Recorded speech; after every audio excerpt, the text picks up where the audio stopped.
Welcome to Cord Cutting This Week, the podcast, episode number 14, recorded August 8th, 2019. This is the show where Jess and I break down some of the biggest stories happening in the world of cord cutting from the past week and give you our opinions on them. If you want to learn more about these stories, in the show notes down below on our YouTube page and over at cordcarsnews.com, I'll have a full list of all the stories we talked about in order, so you can read about them for yourself. So let's dive into it. Jess, welcome back. How was your week? Hey, really good. We've been so busy over here. So much big news going on. That is maybe the understatement of the day. There is so much news happening in the world of cord cutting and the world of just TV in general. It's hard to keep track of it all. Absolutely. Oh, and the big news, last night during the live Q&A, we hit 87,000 YouTube subscribers. Yeah, I can't believe it. 87,000. That's like 7,000 people in the last couple of weeks. Wow. Thank you to everybody who's subscribing. So I've definitely noticed a lot more views on our videos, a lot more interaction. I hope you're enjoying the videos. I always love to hear feedback. Polite feedback, no nastiness required. But we really appreciate it. Well, let's get into it. I do have one thing, though, real quick. We've been getting a lot of complaints from people about, hey, Facebook's not showing us your stories, or Twitter, we missed it. And even Google today is having issues. Google's having an indexing issue, so not all stories are appearing in Google News. If you want to make sure you don't miss any of our stories, of course, Facebook and Twitter are a good option, but Facebook has their thing where they're like, hey, we're not going to show you stories. I would highly recommend you check out our Cord Cars News app. We have a 100% free app on iOS, Android, and Amazon Fire tablets. I'll put a link to it in the show notes on this YouTube video. I'll put it in the story on cordcarsnews.com if you're downloading, and in the show notes on the audio version of the podcast later today. So consider downloading it. It's got less ads than the mobile version of our website. It can also, if you want, there's a paid version where there's ad-free viewing. So check it out, but it's 100% free, no need to pay. And you can find a link to that in the show notes down below. But I wanted to mention that just because a lot of people have been saying that YouTube's not showing them Facebook's not showing them the stories, and Twitter's going to that suggested list and more. So that's a great way to make sure you don't miss any of our news. But to everybody joining us, welcome. We're doing the podcast. We'll be answering some questions at the end of the video. So hang in there if you have any questions. We'll be taking them as we go. All right, let's get into the first story. I'm up first, and it's kind of an interesting one that a lot of people seem to be really excited about. Amazon is asking for permission to test a new internet service. So we already learned that Amazon is launching or plans to launch low Earth orbit satellites to allow them to test high-speed internet from space. But Amazon's also announced that they want, or has also requested, I should say, that they want to test internet service that's basically like LTE internet from ground stations using the 3.5 gigahertz band. Now, many people have called this the Internet of Things band, which the idea is this internet service running like LTE type speeds could be used to do things from traffic lights to smart cars to smart lights, or all those Internet of Things around your home, around the world. Maybe even robots, maybe Amazon's delivery of robots they're talking about, the drones and stuff. But this is a new one. It could also, speculations being talked about, be used to fill in gaps. So Amazon could have their satellite service but in areas like major cities where satellite isn't always the best option out there, they could use this 3.5 gigahertz to kind of fill in the gaps to offer high-speed internet there. Very excited. I love the idea of competition, and I hope that Amazon's not the only one doing this. I hope they're actually successful. They want to start the testing on the 19th of August and run through the February 19th, 2020. So not going to come out with the service tomorrow, but they're testing it. What do you think, Jess? I think it's awesome. Something I wanted to point out in your story that you wrote about this, there was a quote, I think it was from Jeff Bezos. It said, basically like Amazon is big enough now that they feel the need to do things that will create change. So it kind of feels like they're taking some responsibility. They're saying we have all these resources and now we need to find ways to give back or help areas that don't have great internet connection or don't have access to some of these resources. They really want to do their part in bringing this to a larger audience. Yeah, and I hope they're successful. I hope SpaceX is successful, and Starry, and C Spire, and all these companies that are looking at like fixed wireless, low Earth orbit satellites, fiber. We just saw that Google is expanding Google Fiber again, but not by running fiber to each home or each apartment building, by using fixed wireless. Basically, they put a transmitter on their fiber line. It covers 1.5 kilometers, which doesn't sound like much, but think about it. You run fiber down the main street of your neighborhood, you put up one of these towers, now your entire neighborhood has high-speed internet, as opposed to needing to wire each home individually. So I think it's a great option for internet to roll out faster. I hope this continues. I hope it's a reality, and I hope Amazon's successful. Yeah, definitely. And I know a lot of people were saying Amazon getting into too many things is worrying them a little bit because they're getting too big. But I think this is a really good example of how they are taking their resources and really doing something that can help a lot of people. Yeah, that's definitely a legitimate fear. Think about Amazon is in pretty much everything right now. Amazon is not backing off. But at the same time, it's like, hey, I want competition. I want something to take on the Comcast and the Fire T or the Spectrums and all that. And if Amazon adding another competition that works, yeah, it's great. I think I read a survey, I'm trying to remember the exact company, where it said once there's 3 or more internet providers, speed starts going up and cost starts going down. Right. In markets with 2 or fewer, costs are typically higher and speeds are typically slower than markets with faster, or than markets with multiple competitors out there. So hopefully they can be successful. Yeah, definitely. We're rooting for them. So here's the question to you, Jess. Would you get an Amazon? Do you trust Amazon? Because I think that's an aspect of this that we haven't really considered. A lot of people don't trust Amazon. Yeah, I think maybe after they're around for a little while and people kind of get a feel, I think doing this test and making it as long as they want to make it will really be helpful in building that trust for people. Right now, I have a lot of options for internet where I am. I'm right in the middle of Cleveland, and we have plenty of choices. But I know that for a lot of people, this might be kind of what they've been waiting for. Like, I keep talking about my family back home in Pennsylvania. They just don't have options for high-speed internet. Actually, it's funny, my aunt texted me a couple days ago and said she had to go to the library to download episodes of shows on Netflix so that she could watch them later. So, I mean, for people like that who just don't have access to high-speed internet, this could be a great solution. And why not trust them if they can bring this service to people that don't have it? Yeah, I hope they're successful. I hope it all comes together and that they make something of this. So we'll be keeping a very close eye on this going forward. Check out quirkersnews.com for more updates. One last point I just thought about.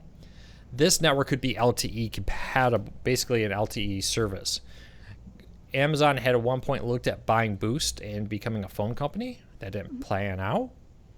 But nothing to stop them from using their satellites and this service to become a phone company and create a phone plan. Amazon Prime, Amazon Phone, Amazon Home Internet, Amazon Fire TV, Amazon Echo, Amazon, your entire life run and serviced by Amazon. Yeah, Amazon can even bring you your groceries if you want. Yeah. I mean, we're living in Amazon land. So I hope it's successful, but I hope they're not the only one successful. I hope this is a conglomerate of services. SpaceX has a huge head start on Amazon right now. So it'll be interesting to see. Yeah.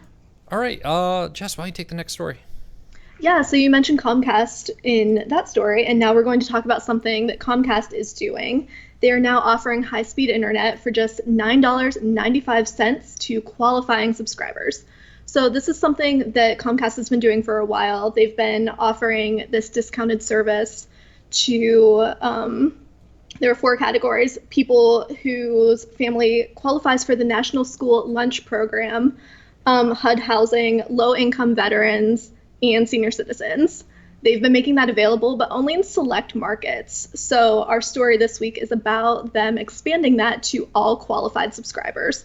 So if you fit into one of those 4 categories, again, qualifying for National School Lunch Program, HUD housing, low-income veterans, and senior citizens, you will most likely now qualify for this reduced price from Comcast. So with this, you get all kinds of things, including, internet service for $9.95, no activation and rental fees. This seems like a really, really good deal for people who need it. And yeah, so if you want more information about it, you can go to the post on cordcuttersnews.com and read more about it. And then there's a link to the Comcast website to see if you qualify. Yeah, a lot of people are like, oh, 15 down, 2 up, that's not enough to be a cord cutter. It really is. Because I cut the cord with 10 down. You only need 5 down per HD stream. So in theory, you could easily do 2 Netflix streams side by side and surf the web and do all kinds of other stuff, listen to some music with 15 down. So I always say for people, don't start off with the highest internet package because it's hard for them to agree to downgrade you if you realize you're overpaying. It's a lot easier to be upgraded later if you decide, hey, I need a faster speed. So don't ever be scared off by the concept of, hey, I need to get faster internet, that's too slow, because you can always go faster. Now, ideally, 20 down is what I would really recommend, 20-25 down.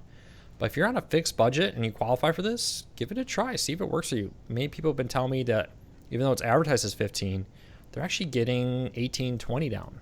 So try it out. And I'm pretty sure we should do a post on this, Jess, but I'm pretty sure most internet providers offer a plan like this.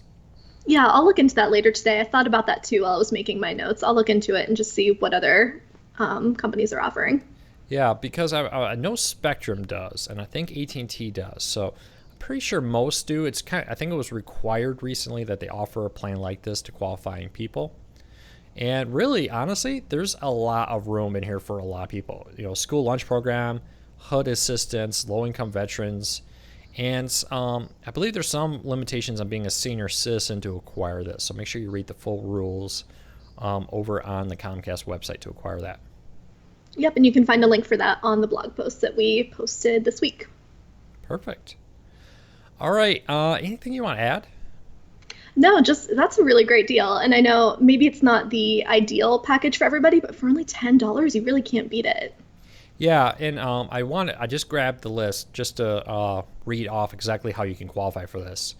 Families with at least one child participating in the National School Lunch, individuals and families receiving HUD assistance, low-income veterans who live in the Comcast service area, and senior citizens in select markets. So how they determine that, I'm not sure. I'm sure there is some type of partnership or deal there that would say, hey, this town gets it, that town doesn't. But there's a link in the post that will allow you to see all of the different markets that probably offer that. All right, let's continue to the FCC is blocking cities and states from imposing fees on home internet. Now, this one kind of blew up. Of course, it's the FCC, so whenever you talk about FCC, it gets a very powerful response from some people. But this is actually kind of a good thing for cord cutting, to be honest with you. Now, the whole point here is earlier, I think this year or last year, some cities started using the franchise rules for cable companies to try to impose fees on home internet services. The FCC pushed back, and a judge said, no, as the rules are currently written, cities and states can impose franchise fees on cable companies and on home internet services. So these franchise rules were created a long time ago when cable was rolling out for cities to be able to manage what cable companies were running lines to their poles and through their right-of-ways and more to access the system. Now, this franchise fee appears on your bill. It's basically a fee the city charges Comcast or Spectrum to run there. Now, it was intended to be for TV. But of course, this was written probably before internet was really even a thing. It was probably a DARPA experiment at that point. So the FCC has now come and amended those rules to very clearly say these rules are for TV, not internet. You cannot use these rules to try to regulate internet. So the good news is it prevents local governments from having all kinds of crazy rules for internet services. It should speed up internet because now if you want to launch a new internet provider, you don't have to go get a franchise agreement with the city to do that in that area. And for us, the cord cutters, it means we don't have to go and add in a monthly fee to your city just because you have internet. So this is good news for now. So, what do you think, Jess? For now. Everything is for now. Um, yeah, it's hard to say what's going to happen down the line, but for right now, yeah, definitely great news. And I think that one thing that really makes this make sense to me is TV is obviously a luxury. You don't need TV to exist. But now we're at a time when internet seems like more of a necessity for a lot of people instead of just a luxury. And I know some people will probably disagree with that, but it just seems like everybody should have access to the internet. So I think this is great, regulating those fees and things. Definitely, I definitely think that that internet is much more of a necessity in life than TV. It's kind of one of those old arguments. Well, I need my TV. Do you really need your TV? Do you Right. want your TV? But in today's world, with everything really is moving into internet, you kind of do need some type of internet connection. Now, does it mean that there needs to be government mandated internet? I'm not going to go that far, but the ability to limit cities' ability to block competitors that we saw with TV. You know, when cable companies came in, these cable companies won a monopoly. And it wasn't until satellite really launched that there was any competition. And now I would really like not to see that same kind of situation happen in internet, where cities can say, we don't want that. And that happened to me back in Missouri. I lived in the middle of Mark Twain National Forest. My wife's job brought us there, and the fastest internet was 10 down DSL. The cable provider was actually only a 6 down. That was it. And this was like in 2011 actually. And a fiber company came and said, hey, we want to run fiber through your entire city. We'll wire it all up, and so on. And the city voted to block them, that they didn't want their fiber thing. They said, oh, we have plenty. The mayor said, our internet's plenty fast. And I'm sitting here thinking, 10 down? I just left a market with 50 down. Of course, back then that was really good internet. So I would hate for more and more cities to be able to pull that off. I'm excited to see that this was put in place. Yeah, definitely. I completely agree.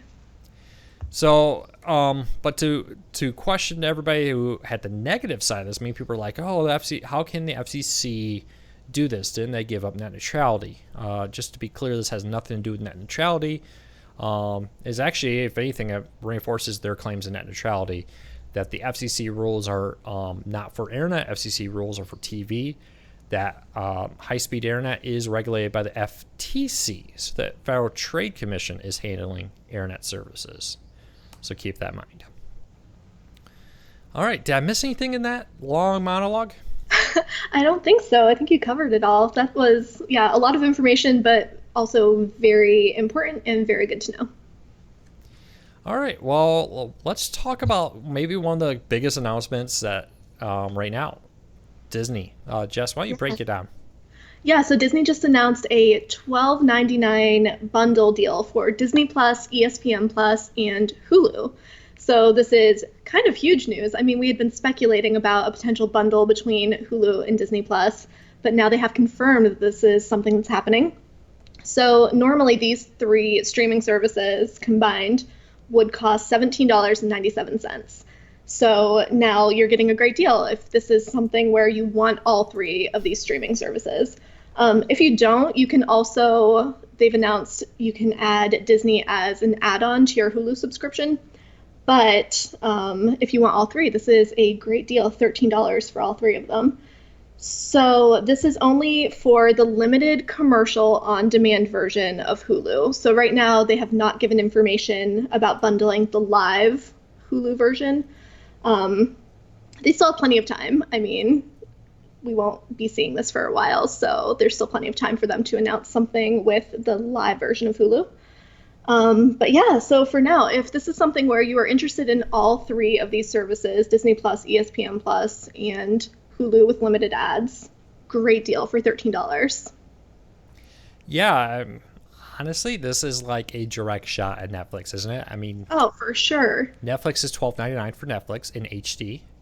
With this deal, you get Hulu and Disney Plus content in 4K. Now, most Hulu content's not 4K, but they did bring it back recently. And ESPN Plus. That's a huge amount of content with it being in 4K. Compared to Netflix, Netflix just can't compete content-wise. Companies are pulling their content, and Disney can just push out more original content than Netflix can. Not only that, but Disney also hired away Netflix's head of original programming. So it seems to me that Netflix is really just kind of taking direct aim, ready to shoot down Netflix as much as possible. Yeah, definitely. Netflix has had some really good original content lately. I've really been liking their movies. They have some really good TV shows. But yeah, I think you're right. People are excited about this new service, Disney Plus. And people, I mean, I'm one of them. I love Hulu. And so I'm very excited about this. And I think you're right. This is definitely some direct competition. And I think everybody is seeing that. Yeah. It'll be interesting because remember 2012, 2011, somewhere in there, Disney and Netflix signed a deal that wouldn't start until 2016.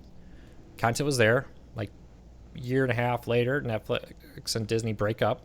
Was rumored that Disney tried to buy Netflix in around 2015, 2016, or at least there was research into it, maybe some conversations into it, according to Recode and I think it was the New York Post, which a link in the story down in the show notes will explain all or a bunch of that.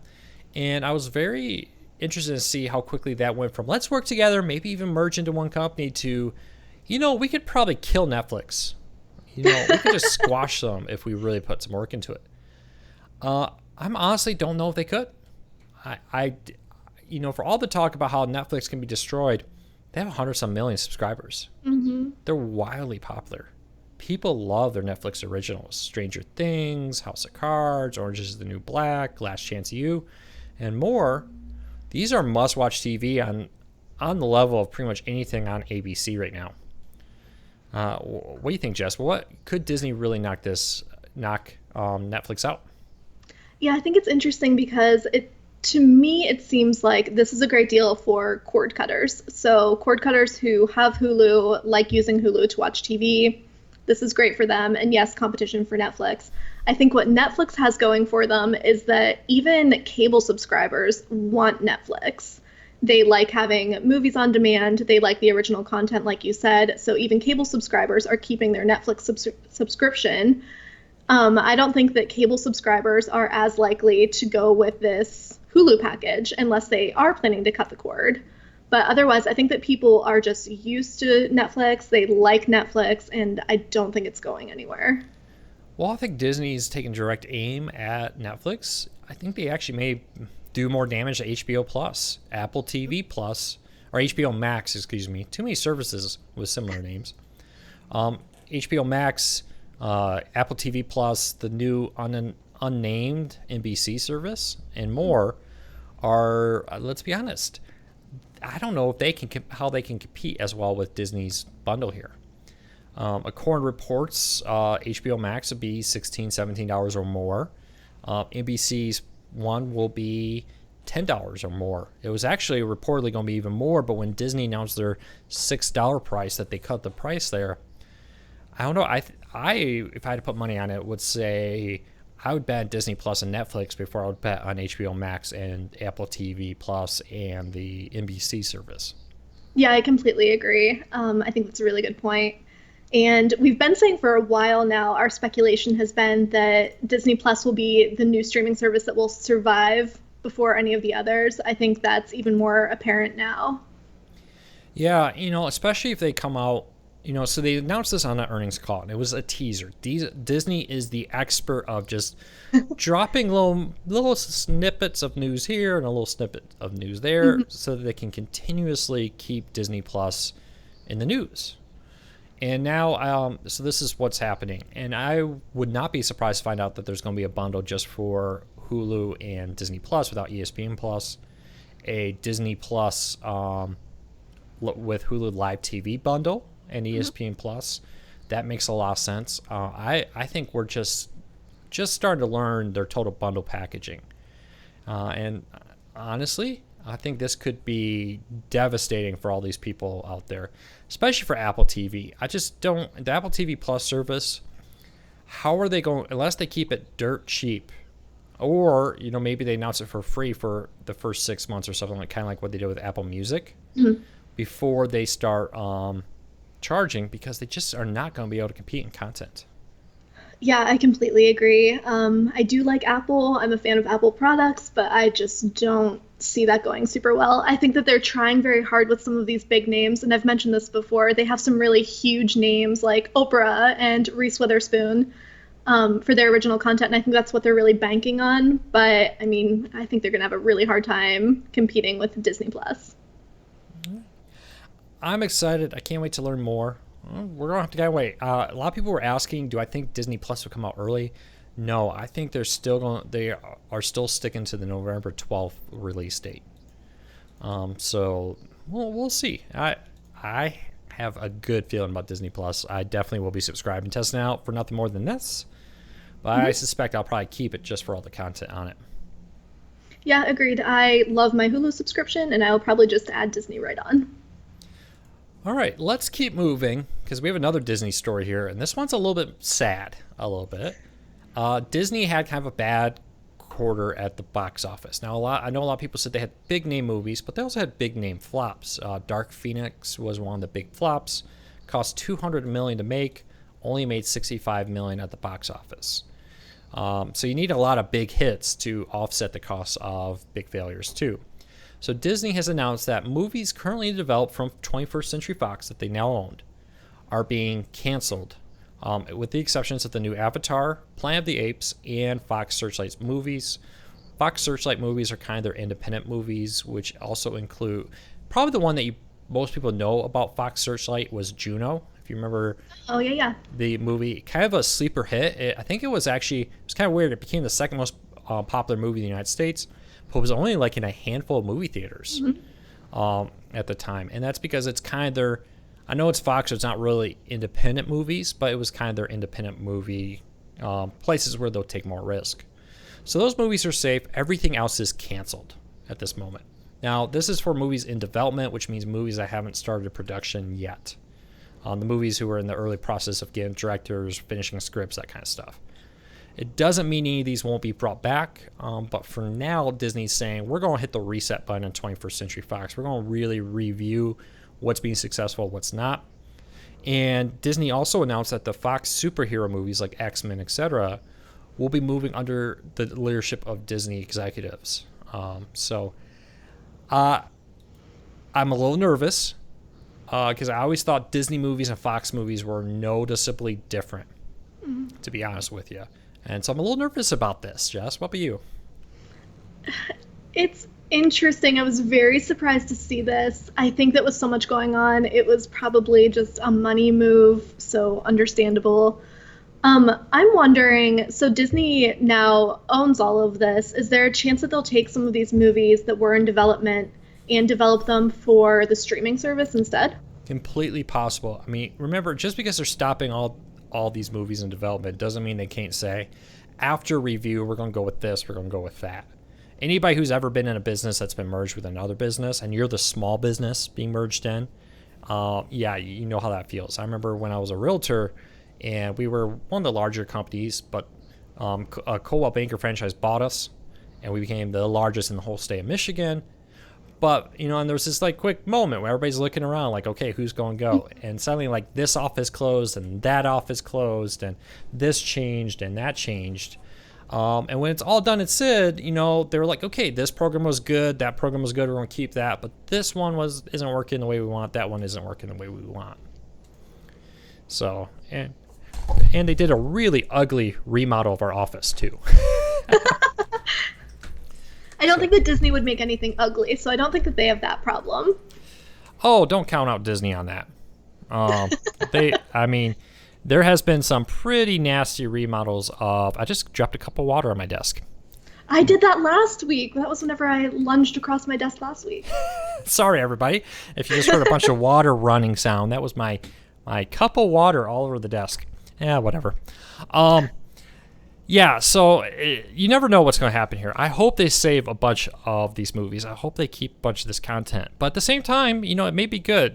Disney's not bad at making movies. They do know what they're doing in the world of movies. They do know what they're doing in the world of television.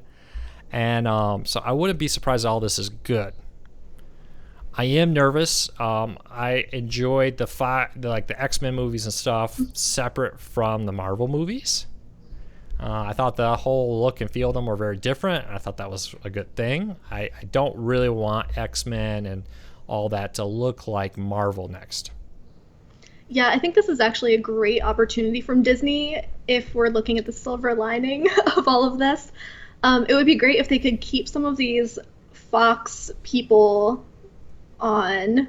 I'm trying to think of how this would all work, but to just keep them around, have them keep working on these movies, but then develop them for the streaming service, which could save them a lot of money. You could definitely do a lower budget if you were to do that, and just bring them straight to the streaming service instead of into theaters, which maybe not ideal for the people working on those movies, but would be really cool for people subscribing to the Disney service. Yeah, hopefully this works out. We'll see. Let me know. Leave us a comment. Let us know if you're worried about Disney dropping all these Fox movies out there. So let's keep going. Actually, real quick, there's actually a quote for Bob Iger, the CEO of Disney. Could you read that in the story real quick? It's just a real one paragraph there. Sure thing. Yeah, let me bring that up real quick. He says, one of the biggest issues was the Fox studio performance, which was well below where it had been and well below where we hoped it would be when we made the acquisition, is what Bob Iger said. It will probably take a solid year, maybe 2 years, before we can have an impact on the films in production. We're all confident we're going to turn around the results of Fox live action. Yeah, so it's clear that Disney doesn't intend to completely kill all this, that they hope that they could find the things that works, address the things that didn't work, and go from there. All right, so, yep, go ahead. Yeah, so should we move on to the next story? All right, yeah, let's dive into it. Am I up or are you up? I lost track. I am. Okay, go ahead. So we will move from kind of a sad story to a much more uplifting one. Pluto, the free streaming service, has hit 18 million active users, and that was in July that they hit that number. So we learned this from the Viacom third quarter earnings report. I had to check on that because their call is later today, but their report has been released. So Viacom bought Pluto in January, and at that time, Pluto TV had 12 million subscribers. So they have jumped up quite a bit, 6 million subscribers just in the last few months. At that time, Pluto TV also saw an 84% revenue growth, which is huge. And I guess I just wanted to point out why that probably happened. So Viacom bought it. Viacom has a ton of content. They own a ton of channels. And they've been bringing a lot of really great content to Pluto for free. We talk about Pluto a lot because it is one of our favorite free streaming service options.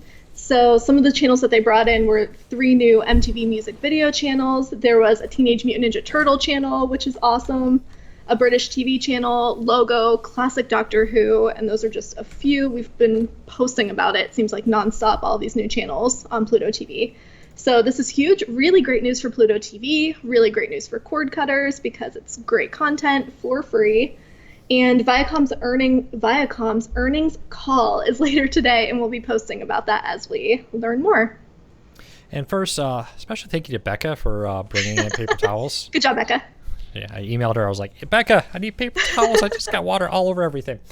Yeah, Pluto TV's knocking it out of the park. And, the tough part is it's hard to compare this to other services. Roku is doing really well. They kind of release some information. But many of them, Zumo TV, Tubi TV, Crackle, they don't really publicly announce subscriber numbers, subscribers are on word, active user numbers, etc. But this has to put Pluto TV, if not one of the largest, one of the largest free services out there at this moment. So we'll have to wait and see how that goes. Hopefully, maybe someday we'll get better insight into that and how that lines up. But Pluto TV is knocking it out of the park. I really love it. A lot of people were very concerned, and people still are, about the future of Pluto TV. And Viacom today, once again, during the earnings call, didn't really make Pluto TV news. They didn't announce anything new, but they were very upfront that, hey, we fully intend to keep this free. We are, Pluto TV allows them to sell more ads at higher revenue and make more money. And the revenue was way up. The subscriber count's way up. It seems to be paying off for them. Yeah, their revenue was up 84%. That's huge. That's amazing for Viacom and for Pluto. Yeah, and a lot of people are asking me, Luke, how can they do this? There's no way this can be legal. Well, remember, Viacom owns Pluto TV. They have the vast majority of this content just sitting in a warehouse. It doesn't cost them anything to create these classic MTV channels. I would be surprised if they're even paying CNN up front for their content. My guess is for stuff like CNN and Weather Nation, they have a rev share deal where, like YouTube TV, or YouTube, excuse me, here, where it's like, hey, we put this stuff on YouTube. YouTube keeps a portion of it. We get the majority of it, kind of thing. And I wouldn't be surprised if it's the same thing. CNN gets a majority of the ads that are sold there, and Viacom gets the rest of it. So, And Viacom gets to say, hey, we have CNN for free over on Pluto, which is huge. yeah, and they made it pretty clear that they intend to not back down, that they are going to go and continue to expand internationally, bring more content on here. They announced a bunch of new Viacom content coming this month, and I don't think we're going to see the end of it. One thing I thought was interesting is using Viacom to promote other Viacom or use Pluto TV to promote other Viacom properties. The free Dora the Explorer channel. Today the movie came out, and what they've been doing for the last couple weeks, 24/7 free Dora the Explorer playing. I mean, how long do we see like the Top Gun marathon channel the week before the new Top Gun movie comes out? Yeah, I think that was such a good idea from their marketing people. Just so smart to just be 24/7 promoting this thing, especially for kids shows, because I know your daughter's probably like this too. My cousins were like this, where they get so fixated on one show and that's all they want to see. So by the time this Dora movie came out, you know, there were 5-year-old kids saying, I want to see this. I want to see this right now. Please take me. Yeah, unfortunately for my daughter, she had her Sophia the First Stage, and then Mickey Mouse Clubhouse, and PJ Masks, back to Mickey Mouse Clubhouse.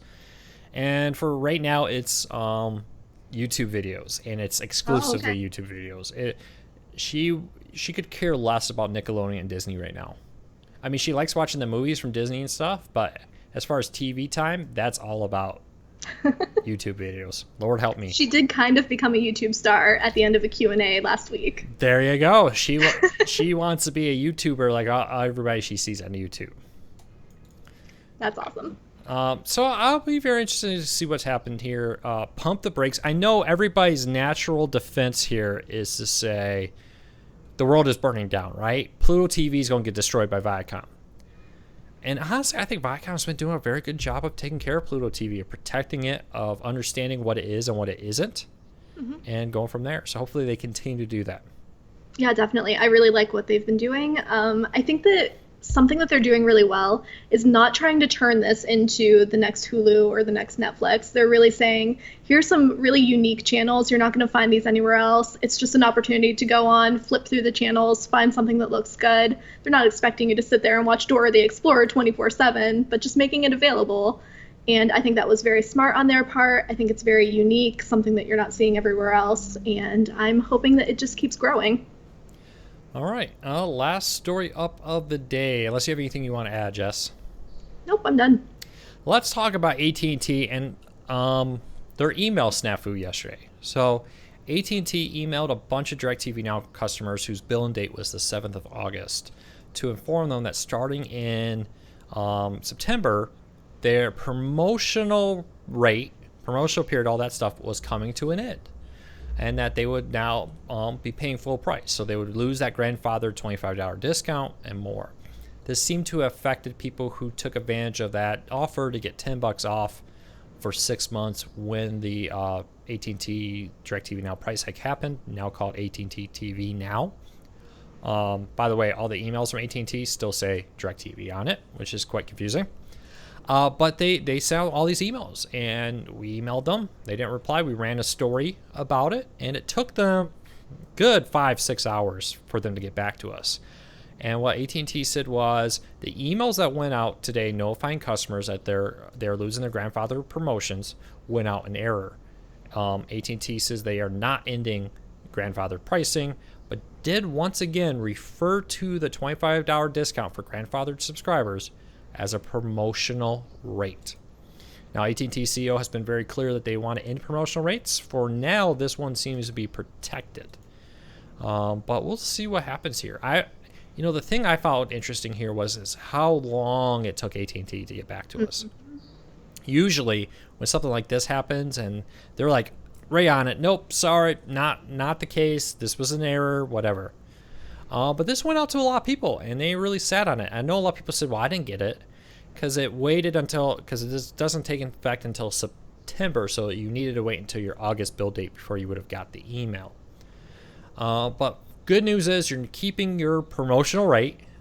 Bad news is AT&T needs to get better about the communication. But yeah, so a lot of people had questions on it, and a lot of people are very concerned about it. For now, as the AT&T TV name transition to AT&T TV Now happens, it seems that the only change for now is the name, not the pricing, not the package, and more. Man, what a huge mistake that was on their part. You know, and AT&T actually has a history of this, of sending out emails like this to people with them being inaccurate.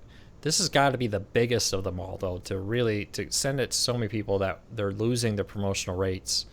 And then to wait so long to get back to us and be like, oh, never mind.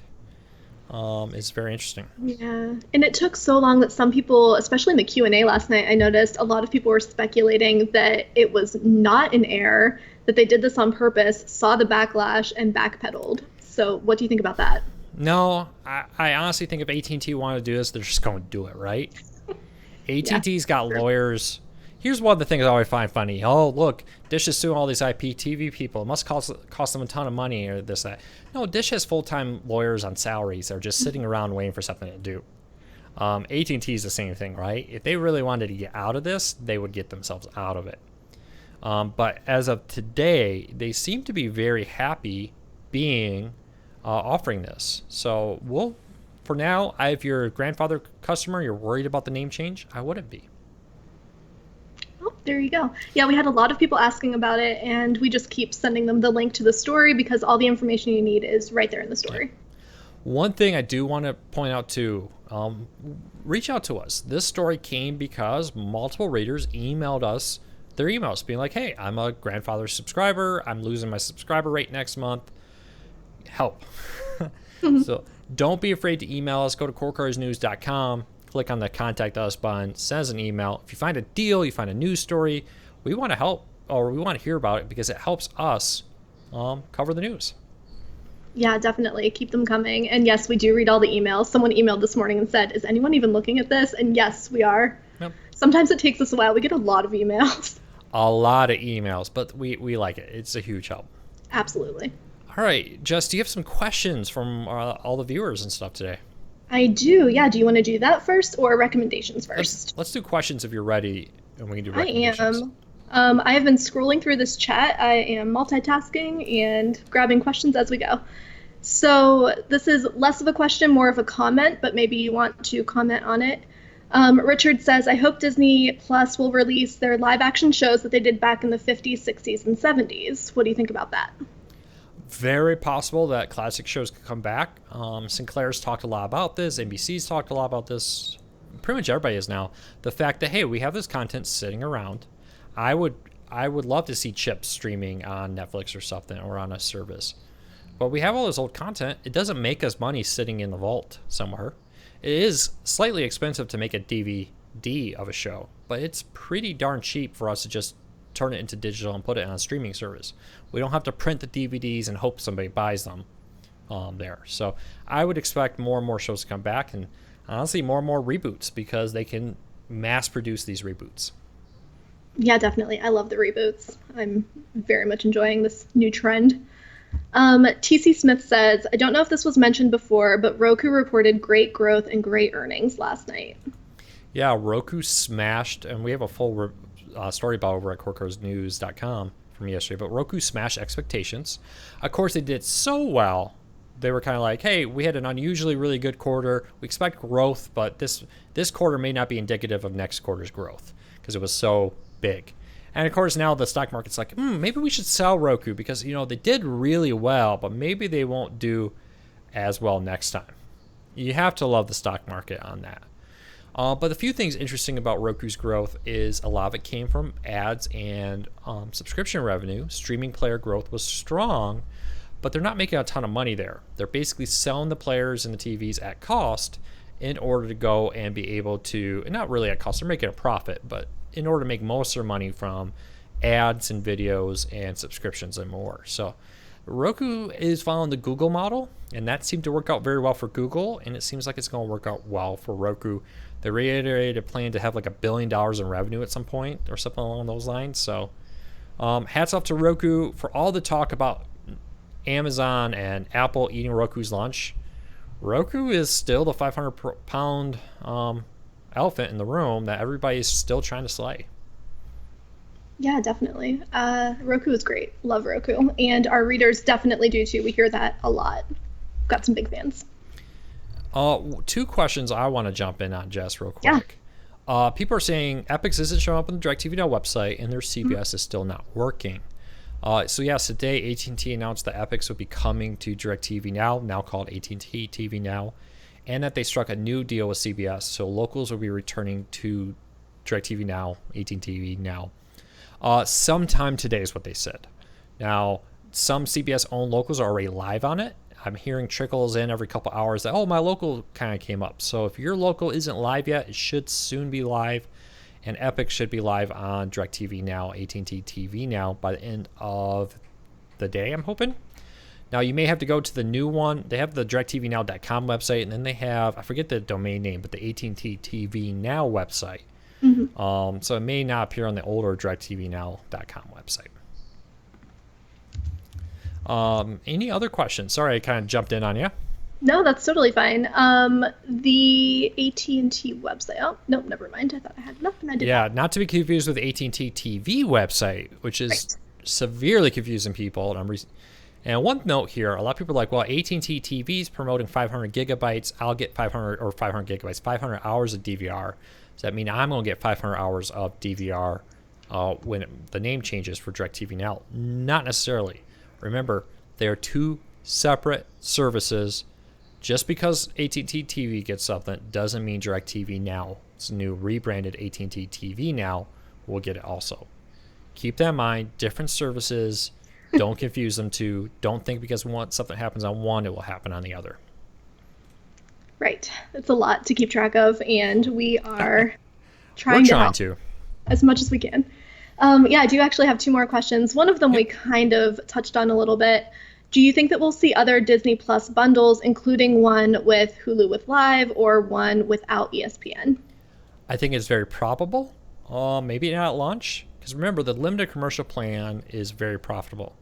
It's actually more profitable than the commercial-free plan because of all the ads. So very probable. Again, kind of goes back to what I talked about, that Disney's the expert of being like, we're going to drop some news here and some news there and just kind of keep dropping hints here, there, everywhere.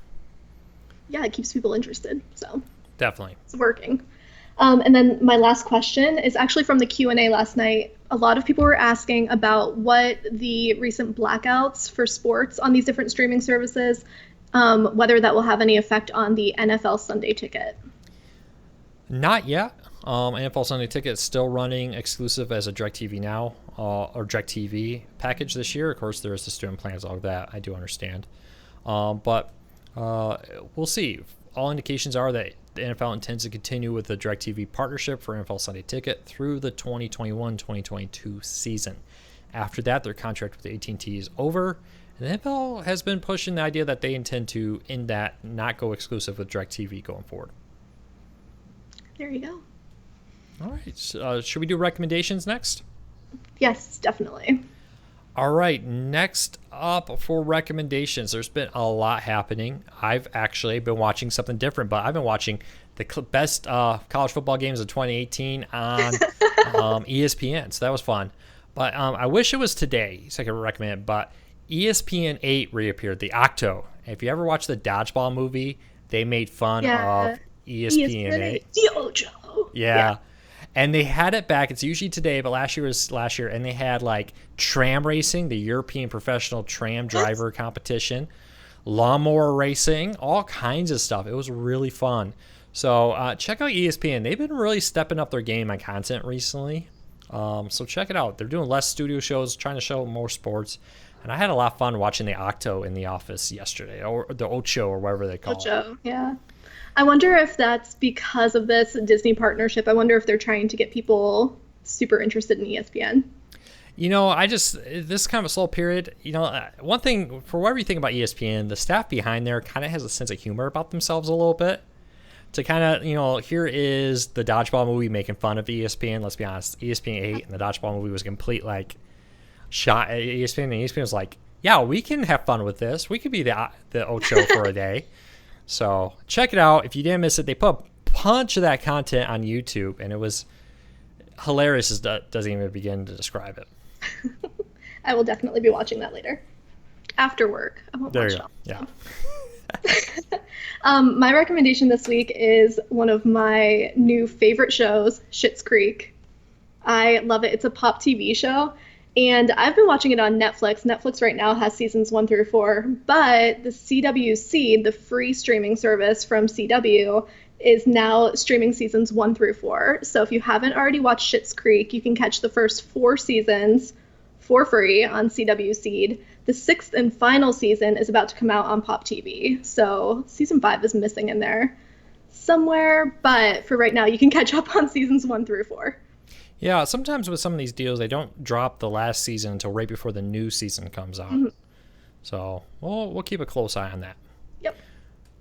Well, anything we missed? Anything we got to cover? I don't think so. I think that was it. All right. Well, if you want to learn more about any of these stories in the show notes down below, I'll put a link to them on our YouTube video. I'll also post them over at corecarsnews.com in a post about this, so you can find them all there. Thank you to everybody for your support. We really do appreciate it. Without you, none of this would be possible. So thank you to everybody who subscribes. We hit 87,000 yesterday during the live show. We're already at 87,200 some today. So thank you. Hit that subscribe button. We do all kinds of news and reviews and how-to guides every single day here on YouTube. And follow us over at corecarsnews.com, where we talk about some of the biggest stories here. This is just a small fraction of the content we cover over at corecarsnews.com. So I hope you have a fantastic day. I hope everybody takes care. We'll see you next week, and I'll be back tomorrow with CoreCon Today.